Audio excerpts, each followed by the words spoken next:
Aujourd'hui, je vais vous présenter le HRPU, ce qui signifie Hand Release Push Up. Ce mouvement, c'est une variante des pompes classiques et sa particularité, elle vient du fait qu'en bas du mouvement, on va retirer les mains du sol avant de pousser contre le sol pour repartir vers le haut. Cette variante, elle force les pratiquants à effectuer une pompe complète avec une amplitude du mouvement qui est donc maximale.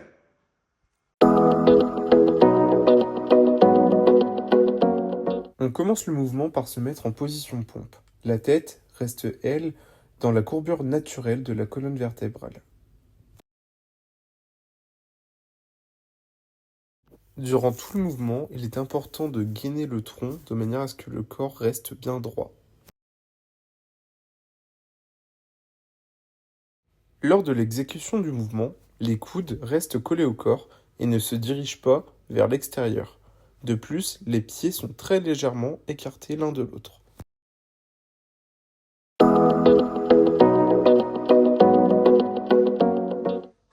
Alors, je vais t'expliquer comment est-ce qu'on effectue un HRPU. Un Hand Release Push-Up se décompose en 4 parties. Donc, on a une première partie qu'on va appeler la position de départ, lors de laquelle tu vas te mettre en position pompe, donc face au sol. Donc, tu vas mettre tes mains en dessous de tes épaules et écarter très légèrement tes pieds. Ton cou, lors de l'ensemble du mouvement, va rester en position neutre. C'est-à-dire que tu dois juste suivre la courbure naturelle de ton corps et de la colonne vertébrale, comme si tu étais debout, je regarde pas mes pieds ou loin devant pendant que je fais le mouvement. Tout à fait. À partir de ce moment-là, tu vas gainer tes abdos et ton tronc de manière à ce que ton corps reste droit et à ce que ton dos reste droit également et à ne pas avoir une courbure. Durant tout l'ensemble du mouvement, il faut que tu aies un alignement de tes épaules à tes pieds. D'accord ? Très bien. Ensuite, tu passes sur la deuxième phase, la phase excentrique, la phase lors de laquelle tu vas descendre vers le sol. Donc lors de cette phase, tu vas inspirer et effectuer une flexion contrôlée des coudes. Donc pour rappel, la flexion des coudes, elle doit rester le long du corps et les coudes ne doivent pas aller vers l'extérieur sur les côtés. D'accord ? Et lors de cette flexion des coudes, tu vas ressentir donc tes omoplates qui vont se rapprocher l'une de l'autre. Tu vas descendre jusqu'à ce que ta poitrine touche le sol et à partir de là, on va entamer la troisième phase. Donc c'est la phase lors de laquelle tu vas décoller les mains du sol. Le corps, donc pour rappel, lors de cette phase, il n'est pas avachi, mais il est en tension et impliqué dans le mouvement. D'accord ? Il ne faut pas hausser les épaules lorsque tu décolles tes mains et il ne faut pas que tu sentes tes omoplates se rapprocher l'une de l'autre. Juste, on décolle les mains du sol. D'accord ? Et enfin, on passe à la quatrième phase, la phase la plus compliquée, le fait de remonter.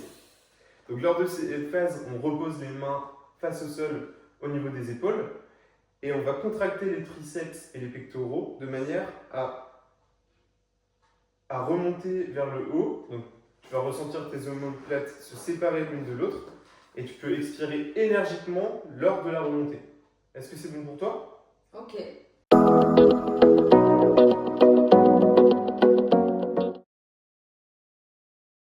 Lors de la remontée, nous pouvons voir que la personne débutante effectue un mouvement de vague et casse l'alignement entre ses épaules et ses talons.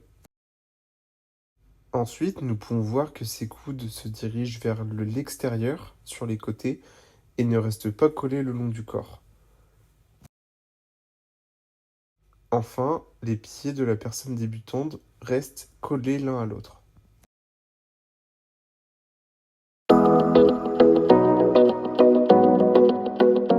Ok, alors on va passer à la régulation de ce que j'ai pu observer lors de ta première réalisation du mouvement de Hand Release Push-Up. Donc j'ai pu voir des choses très bien. Par exemple, ton cou il reste bien dans l'alignement naturel de ton corps, aligné avec ta colonne vertébrale. Donc c'est que tu regardes bien en face de toi, tu ne regardes pas tes pieds ou loin devant toi lorsque tu effectues l'exercice. C'est bien. Néanmoins, j'ai repéré 3 petites choses que tu pourrais améliorer. Rien de grave, hein, c'est la première fois que tu réalises le mouvement en plus. Donc, lorsque tu remontes, effectue un léger mouvement de vague. Un léger mouvement de vague. Tu envoies d'abord tes épaules, puis ton bassin. D'accord ? Il faudrait que tout remonte en même temps qu'une ligne. Pourquoi est-ce que ça se fait comme ça ? Pour moi, du coup, tu creuses ton dos, ce qui signifie que c'est que tu n'as pas un gainage optimal au niveau de ton tronc et de tes abdominaux. Si normalement tu gaines, donc tu serres les abdos, tu serres les obliques, tu vas remonter plus droit et éviter ce mouvement de vague. D'accord? D'accord, ouais. Ça va? Ça, Ouais. c'est compris? Oui, oui. Le deuxième point, c'est que tes coudes, ils vont pas vers l'extérieur, mais ils vont plus vers l'extérieur qu'ils restent collés à ton corps. Ah, ouais. Donc ça, c'est juste au niveau de la positionnement de tes mains. Plus tu vas mettre tes pouces vers l'intérieur, plus tes coudes vont aller vers l'extérieur lorsque tu D'accord. pousses. Si tu baisses tes mains en position droite et que tu plies, Et ça fait ce mouvement-là. voilà, et ça reste collé à tes corps. Donc ça, je pense que c'est juste tes pouces et tes mains qui vont légèrement tourner vers l'intérieur comme ceci, plutôt que droite. D'accord? Ouais, d'accord. Donc rien de très grave. Et enfin, tu as tes pieds qui sont vraiment collés l'un à l'autre. Donc ça, c'est pas très grave, mais je pense que le fait de les écarter très légèrement, ça va pouvoir augmenter ton polygone de sustentation. Et donc, ça va pouvoir permettre que tu sois plus équilibré lorsque tu effectues ton mouvement. Et ça va peut-être t'aider lors de ton gainage aussi, le fait d'être plus équilibré et d'avoir les pieds légèrement écartés. Ok, c'est bon pour toi? T'es prête à essayer une deuxième fois? Super.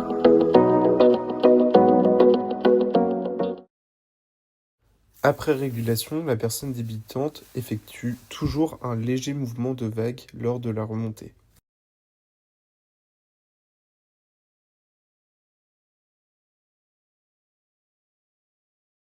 Néanmoins, ses coudes restent collés à son corps et ne se dirigent plus vers l'extérieur.